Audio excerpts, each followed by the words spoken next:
welcome to Sales Talk, the TV show where we talk all things sales. And those observant amongst you will see that we are still in lockdown, but this is a very, very special edition of Sales Talk. And the reason that this is special is because it's focusing on something that's really important to myself and my special guest. And this is the accelerated evolution of face-to-face sales. And I'm joined today by Scott McNicholas, who is the Business Development Manager at BSI.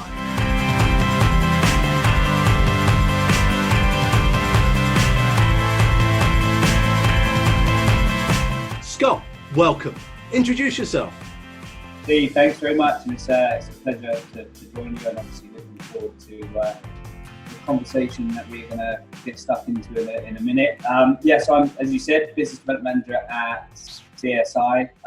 My sales background is I've been in sales for 16 years. More notably in the last 10 years has been B2B. Prior to that was B2C. I've been an estate agent. I've sold gym memberships, all the way through to industry events, subscription sales, you name it. I've been sales manager, been responsible for multi-million pound targets, my own revenues, you name it, I've been there. And, just looking forward to sharing kind of what I learned along the way, and perhaps sharing a few tips as well in terms of what we've discussed today.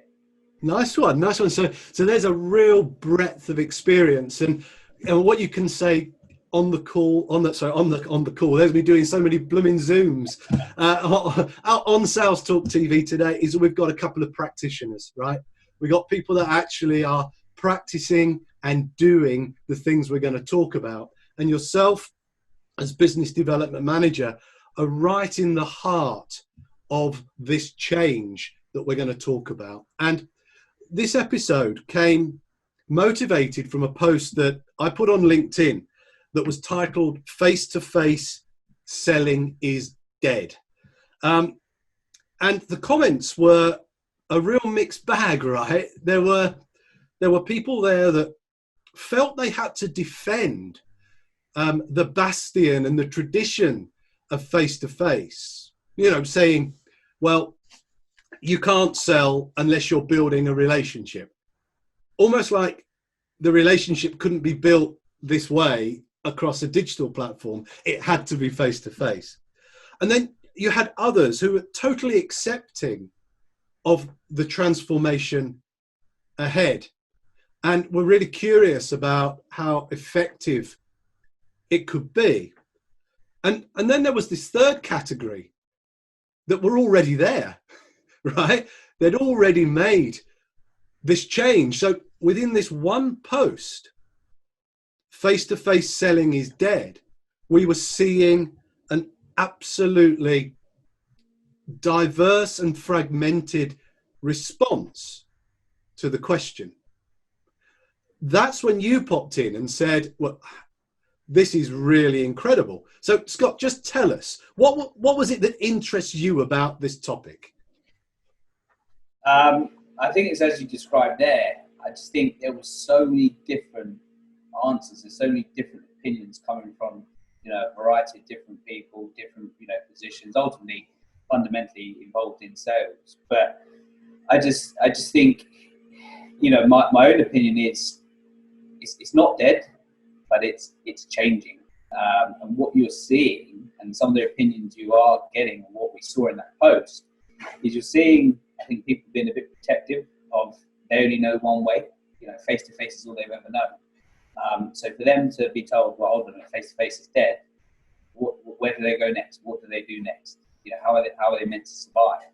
And what ultimately we are going to need to see, and what the industry is going to need to see, salespeople will need to see, is you have to differentiate yourself. Face-to-face meetings to some extent, I think, depending what industry you sell into, depending what product and service you sell, will dictate. There will be elements that face-to-face is just the way some people want to do business. But I think in the last 10 weeks or so, I think it's 10 weeks that we've sort of been in this lockdown, every day feels the same, right? But it's accelerated what we already knew, which is the buyer's mindset and the way buyers are buying has changed, right? So, Steve, like yourself, you spend time with your clients all the time, and you're doing the sales training, sales coaching. I hear it a lot from my own prospecting, but also leaders of businesses and salespeople. Oh, people aren't buying now. People aren't buying from me. It's not that they're not buying from you.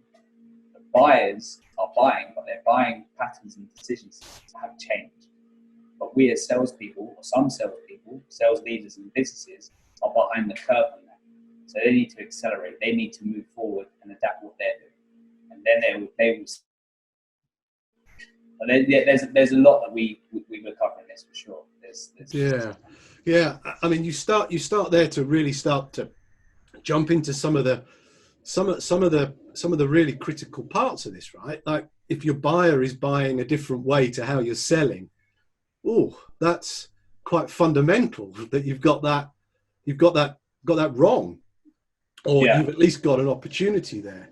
But going back to the very start of that, you said something that really connected with me, and I got my pen out and I wrote it down, that traditional B2B sellers might not be there because they don't know how to do it and they don't know how to survive. So there's an element of them protecting the ways that they work without even exploring the art of the possible and of the future. And you can't speak for them because they're not in the call, but maybe you've come across individuals like that. What is getting in the way of them evolving, in your opinion? It's a good question. Skill set.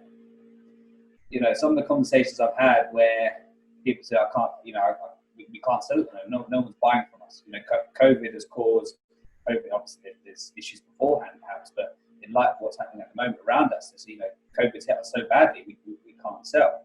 But when you dig actually deeper and you understand, okay, what do you mean you can't sell? Well, we're not doing any face-to-face meetings, so we can't sell. Okay, so let's understand this. Where do you go with your sales process? When it comes to prospecting, how far are you going? And you really find out that for some salespeople, they only go as far, or they only have enough skill set to get them that meeting. They only know how to get them that face-to-face meeting, and that is it. They don't know how to sell over the phone, for example. So it's all new. It's a completely different sort of culture change that they have to go through. And the only way that can happen and the skill sets can be learned is the leadership within the business need to understand that first and foremost. Yeah. And I think that point there is very interesting, right? Because I often say I've never met a salesperson that's got up and decided to not be successful.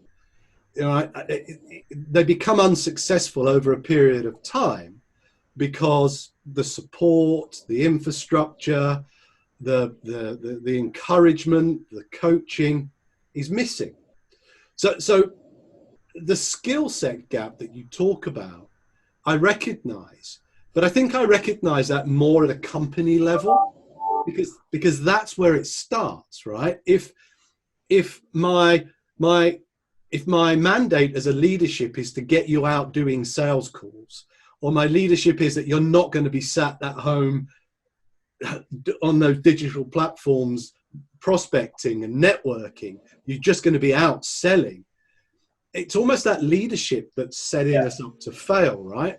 And I think that, to me, is a place where this journey has to begin. It has to begin in a position where leadership go, we have to root and branch change our approach to modern selling. So I think you make a really good point. It is skill set. We could argue that, yes, there are those individuals out there that don't want to change, don't know how to change, but the can't change, that's the bit that I struggle with, right? And that tends to be fed by leadership, in my opinion. Yeah, no, 100% agree with you. You talk about driving the right behaviors. it starts from the top. You know, if you're gonna want your salespeople to do something, you have to lead. You have to set. You have to lead by example. You have to set those examples. And there's no other way. It has to be from the very top. That being said, there are too many salespeople that make excuses, and I used to be one of those. And I'll explain what I mean by that. Mm-hmm. So there will be times that in your sales role, you may not have the support apparent at that time from your leadership team. But in today's world of selling, we are blessed with platforms like LinkedIn, where you have huge amounts of information which is being shared in all ways of how to cold email, how to telephone prospect. You've got to have some accountability. If you're a salesperson, and I think if you want it bad enough and you want to succeed, you will learn enough. Okay, your environment around you isn't going to be perfect, and there will be challenges, especially if you're not getting the support and the buy-in from senior management and the leaders in the business. But that isn't to stop you from going and learning enough of the right new skills that you don't have to do well from it and to make a success of doing. You've got to want to change as well. Yeah, and that's a great point, right? Because modern selling, if that's what we're talking about, this face-to-face selling is dead and is moving more modern, and we'll talk about what that looks like in a minute. But there is a responsibility to own that yourself as well, right? What does that look like? What does modern selling mean to me, and how am I going to make it work for me? And to your point, there is that many platforms and channels out there and learning opportunities out there. Some remarkably good value, and a lot of it is given for free as well out there in terms of. But you've just got to be patient to pick through the content and work it out, right? And I think that's a really good point. But this sort of comes into the space about another thing you mentioned there about expecting things to change as well, right? So you said your sales cycles are going to be longer. Yeah. You said that the buyers' behaviors and mindsets have changed. Oh. So with all of this, I think there's some great content there. What do you see as some of the biggest challenges, therefore, with these individuals, with this risk of face-to-face selling being dead? Provocative title, but what do you see as some of the biggest challenges for those sellers that aren't adapting to a modern way of sales? Well, the most obvious one, they're going to be left behind. That is the most obvious. Okay, well, if you're not going to adapt, you're not going to change. And the thing is this, to have an impact straight away doesn't require wholesale changes. I remember myself when I was doing golf lessons. I'm still hopeless now, even with the golf lessons, right? I was recommended to go to a golf coach and to learn, improve my game. And I remember my first lesson with him. I came away from it thinking, he's gone through a lot of different things. I thought I was there to improve my swing, and he was showing me several different things, right? By the end of it, I was just so confused. Like, okay, what was I meant to have learned there? And I can't actually remember what he taught me about, the ball, how I was meant to approach the ball, the way I was meant to stand on my feet, etc., etc. Then I remember meeting another golf coach. He said, "Come and see me. We'll have a lesson." And he asked me, he said, "Scott, what do you want to learn?" I said, "Well, with my other coach, he taught me on the first day, several different things." He said, "Wait, stop."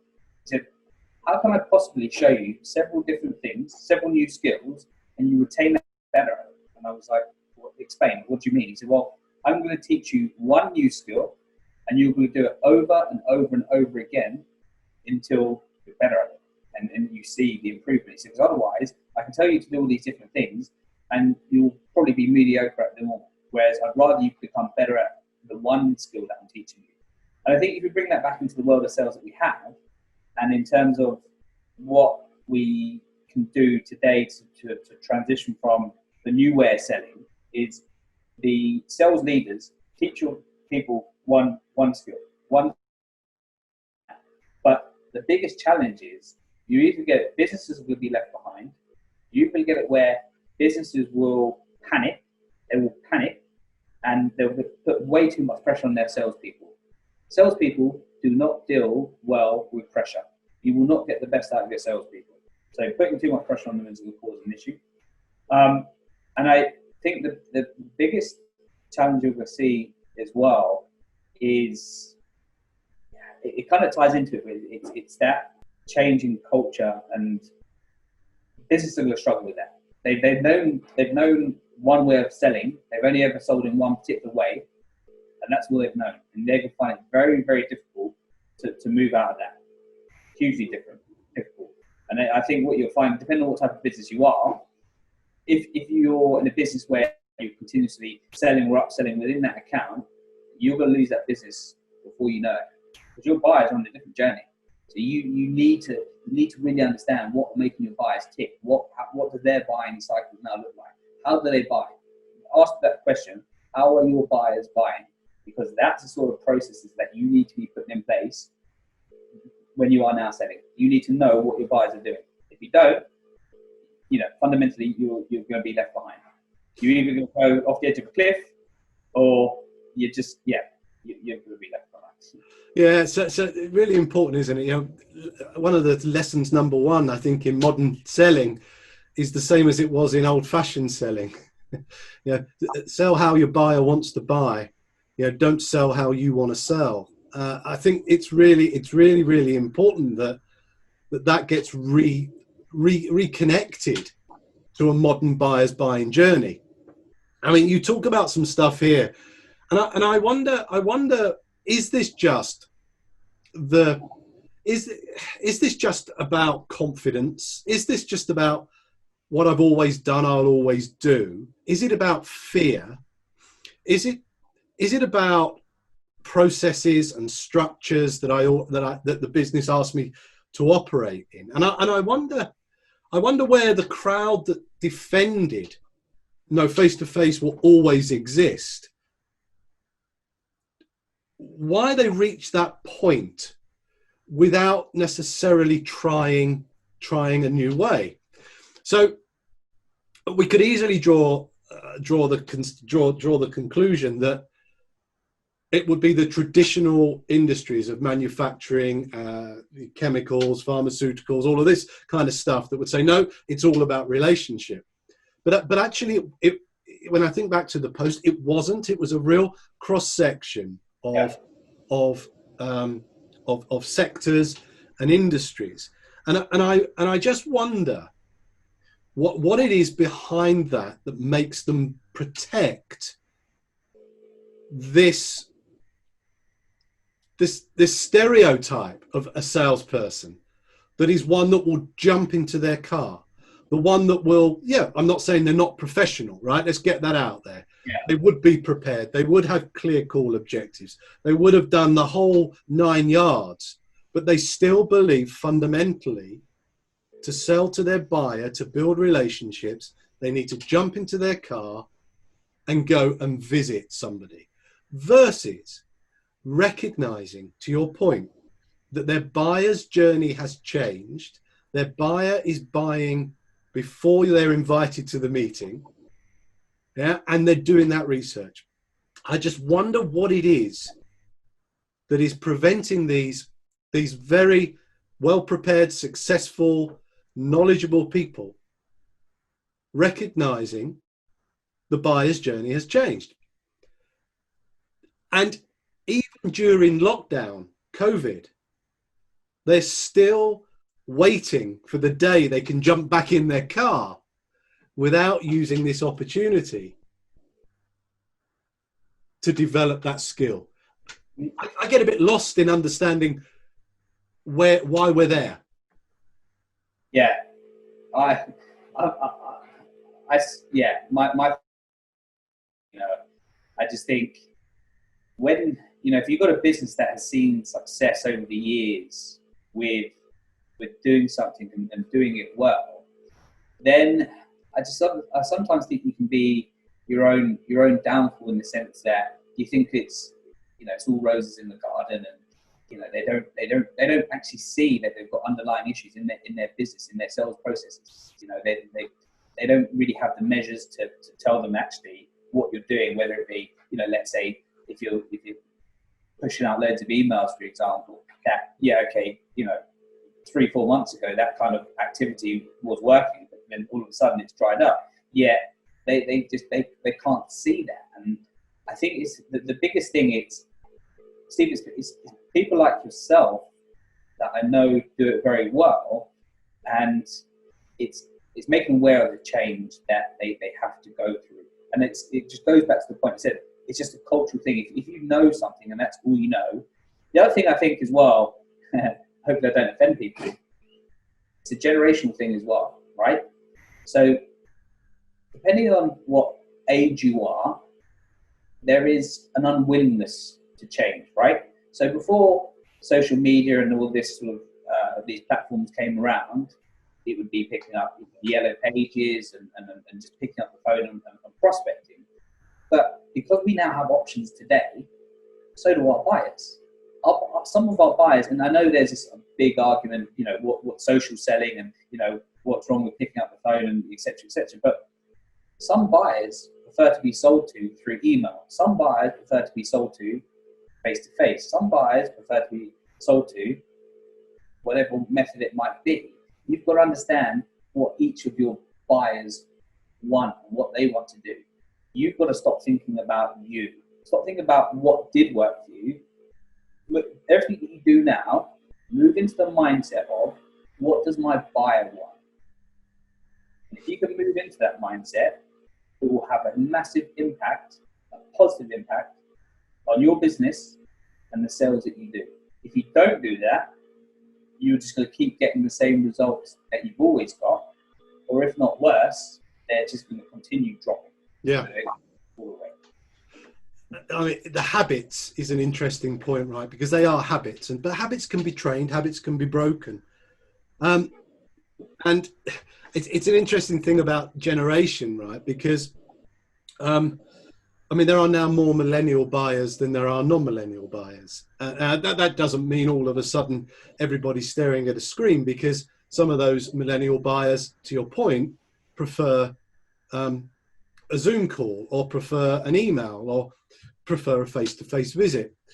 But recognizing that the category of millennial buyers will have access and use more channels to research you, right? And I think for me, this is one of the biggest challenges right now with the traditional salesperson that might have been left a bit behind and caught a bit short during lockdown, is that they haven't invested in building their personal brand.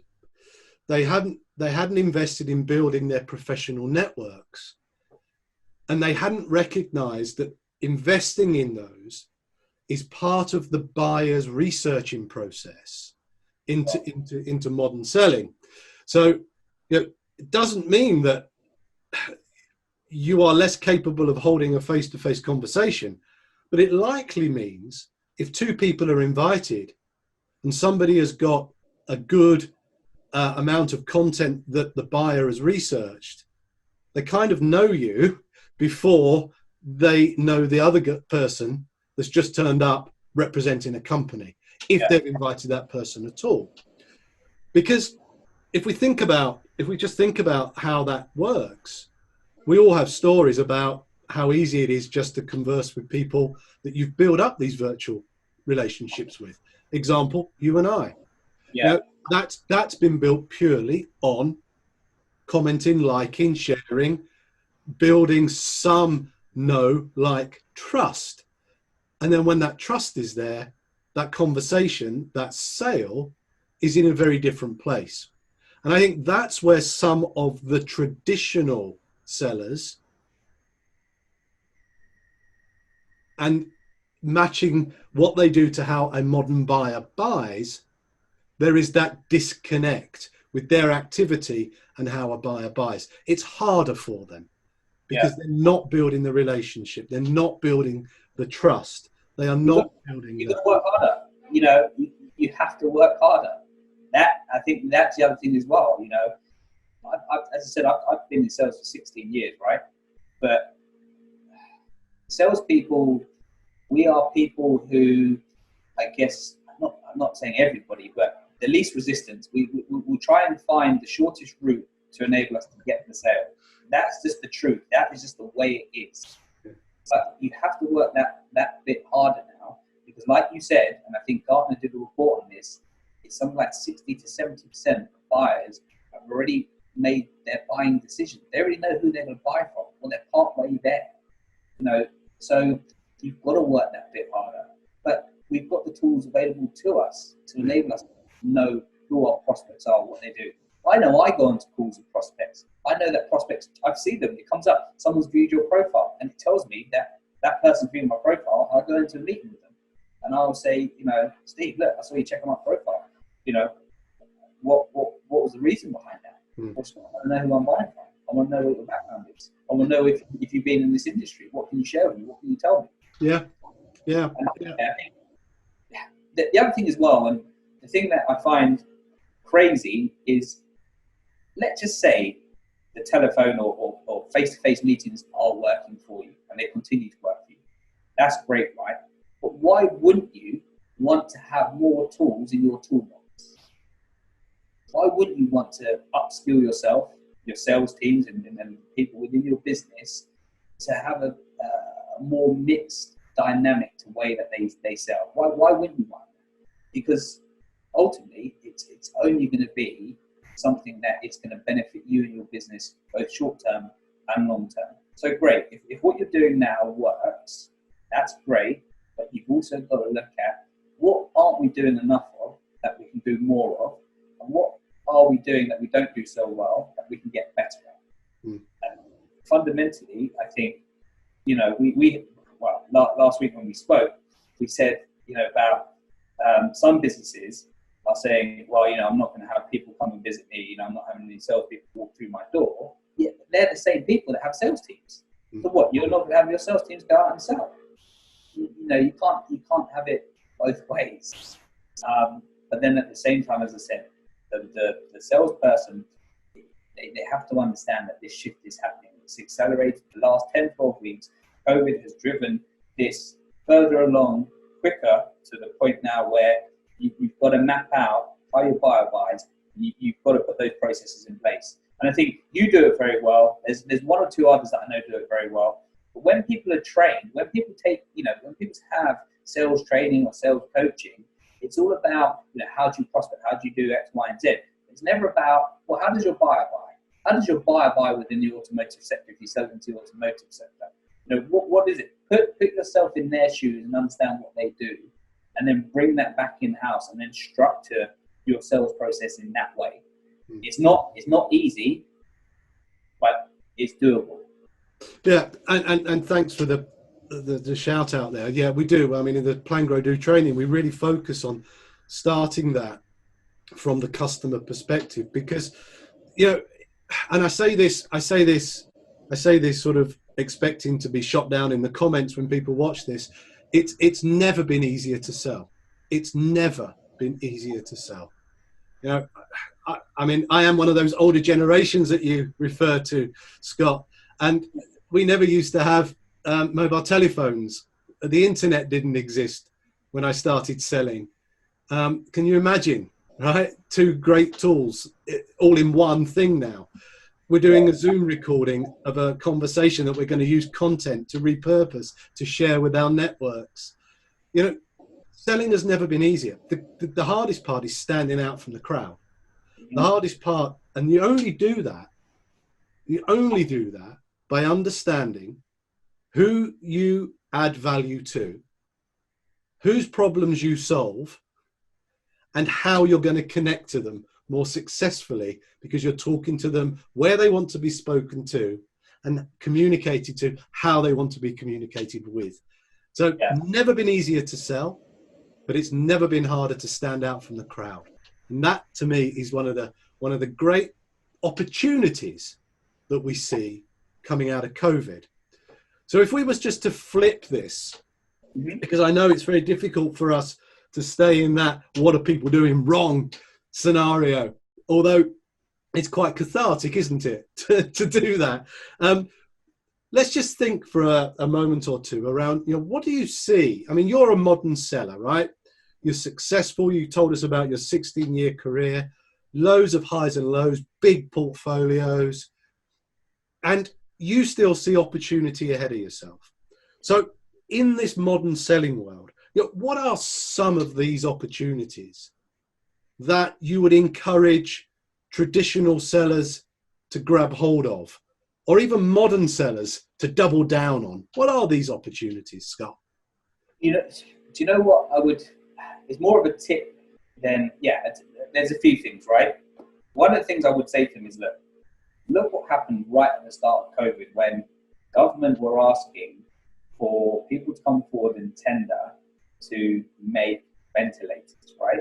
You had all these businesses, Formula One, Dyson. You mentioned Dyson, vacuum cleaners, right? But within a matter of weeks, these types of organizations were able to transition from their traditional to something completely new and do it very, very well. So the point I make here is, if they can do it in a short period of time, so can you. Mm-hmm. You can change. You have to change. There's not if you change, you have to change. But you have the opportunity to do so. If these businesses can suddenly go from making Hoovers or making Formula One cars that race to suddenly making ventilators that are saving people's lives, then you can change the way that you sell to make sure that you can help your buyers buy and be more successful. A quick tip for anybody that doesn't really know where to start with this is speak to the people that you've sold to already. Go back 12 months, 2 years, pick up the phone to them, say, Steve, look, based on when we first started our partnership, or when you obviously wouldn't say when I sold to you, but when we first started our partnership, when we first started using my service or solution, whatever it might be, how was that different a year down the line? Would we have gone through the same process? How has your business changed in a year? Understand who you've sold to in the past and how their business has changed, both in the year and as a result of what we've gone through. So that's one thing I would suggest that you do. But I would also say, immerse yourself in an industry that you sell into. Of course, if you sell into multiple industries, it's somewhat difficult to do so initially, but if there is a particular industry that you sell into, immerse yourself in it. Understand what your buyers go through on a daily basis. Understand what their job entails and what they do. Because the thing is this, whilst you might have unearthed certain pain points or certain challenges that they go through, and they might be shared across different prospects, what they mean to prospects and each prospect that you talk to, the meaning of those pain points have hugely different meanings to each one of those. So that's where your point about you have to work that bit harder, but in doing so, like you said, it's never been easier to sell in this modern way of selling. You just have to spend a bit more time, and you have to spend more time spending that time with your buyers and know what your buyers want. But yeah, you said it. The opportunity is that there are so many opportunities. The biggest one is you get ahead of the competition. You stand out. You're going to stand out from the crowd. That in itself is huge. On an individual level, I think as a salesperson, you know, depending on what the opportunities are that you're looking for in your career, you open up so many different doors because you've got a plethora of skills. You know, your skill set is developed. You can sell face to face. You can sell over the phone. You can, sell through social media. You can prospect. Whatever it might be. There are both the individual benefits to learning more and bringing your sales game up to speed, and then certainly learning what the buyers want. Businesses will thrive. But fundamentally, like you said, the biggest one is you set yourself up to get ahead of the competition. And I think that's what most businesses look for. They want. And how do we do that, right? Because let me share some observations, and of course, I fight amongst my peers to get recognised when people want sales training, and there are some out there that are immediately recognisable, right? And what they do is they overlay their personality, don't they, into everything. their persona is very big, and Yeah. they create a following, they create momentum, and they're incredibly competent, and many are thought leaders, yet they still have the need to apply a personality. So one of the opportunities that I see for the modern seller is you talk about standing out from the crowd and differentiating yourself. I see it very much being in a way of bringing your personality, personalizing your approach to prospecting or content or selling, that you don't have to sit behind the corporate content. You don't have to sit behind and wait for marketing to produce the world-class campaign that's going to generate the most perfect lead. You have the opportunity as a seller to do the hard yards yourself by overlaying your personality and individuality. So your thoughts on that?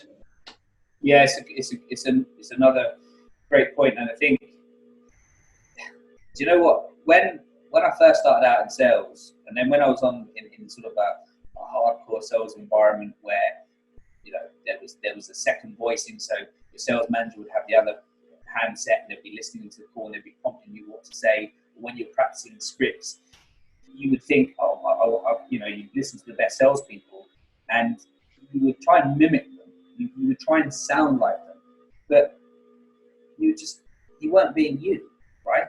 And I think that comes across today, if, like you said, in terms of coming across with your own personality. That's a massive thing. They say people don't buy the product or service, people buy people, right? To some extent, I agree with that. To some extent, I don't disagree with it. But we'll look at the bit that I agree with. Be you. I think it's now a time where if you want to speak to, I wouldn't be afraid to pick up the phone to a CEO or somebody that, an ultimate decision maker. At the end of the day, it's two humans, but you have so much in common you don't realize. And I think that's why it's important, like you said, be yourself, because that is what will set you apart. Be yourself, and at the end of the day, salespeople are there to earn money. If you're in sales and you don't want to earn money, then I would ask the question, why are you in sales, right? But there are the drivers as well, but ultimately you want to earn the money. But at the same time, buyers know a mile off.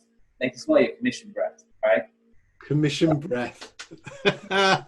If you can be genuine, if you can be you, if you can show that what you are doing is you are seeking the right solution for your prospect, you will set yourself apart, because there will still be businesses, there will still be salespeople out there that continue to do the old school way of doing things, and buyers just aren't buying into that. They don't want that. They want to build relationships. They want to have trust. Some people argue, and as you said, this video will go out, this will go out, people will watch it, and some people will disagree and say, well, people, you don't need to trust someone to buy from people, and you don't need to build a relationship with somebody. You don't walk into a shop and say, oh, let me come back, I don't know you well enough, let me come back a couple of times, then I'll buy from you. Of course, I understand that. But at the same time, there are buyers who are like that they won't buy from you the first time because they want to know a bit more about you. They want to know, does this guy kind of know about me? Does he know about my industry? Does he know what's going on in my world? And when they see that, then they'll buy. But again, that just goes back to the added sort of piece of, you need to understand each of your buyer's journeys. Not every buyer is going to be the same, but 100% be as genuine as you possibly can. More importantly, be yourself. So, going back to what opportunities there are, it's an opportunity now for you as a salesperson to create you, to be you. Stop trying to be somebody that you're not. Come across as yourself, and that will get you, very far. Sure. Yeah, and that's magic. That, because I subscribe strongly to that. And you mentioned before we just move into some top tips that you might leave people. I think one of the things you said there about the senior levels are just people. And of course, we know that, right? But often there's been people in the way. I think one of the opportunities that we have now, post COVID, and it's potentially for reasons that aren't entirely nice, furloughing or companies struggling. So that's the not nice part. But the opportunity part is, as a seller, you're likely to reach somebody more senior in a business right now, because the decision making has changed. Yeah. The budgetary position has changed.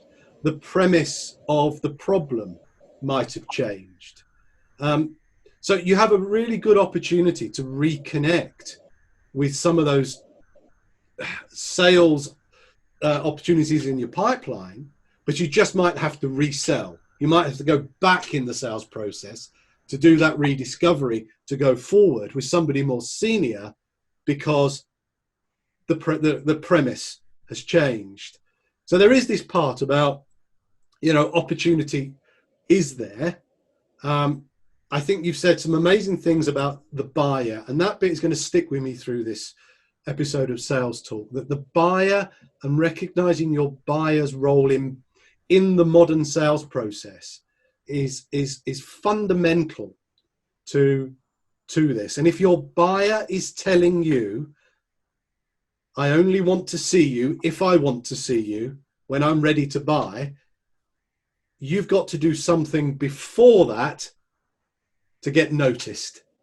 And I think this is a really big takeaway for the traditional seller that might not have that professional network online or use content to communicate to prospects and customers.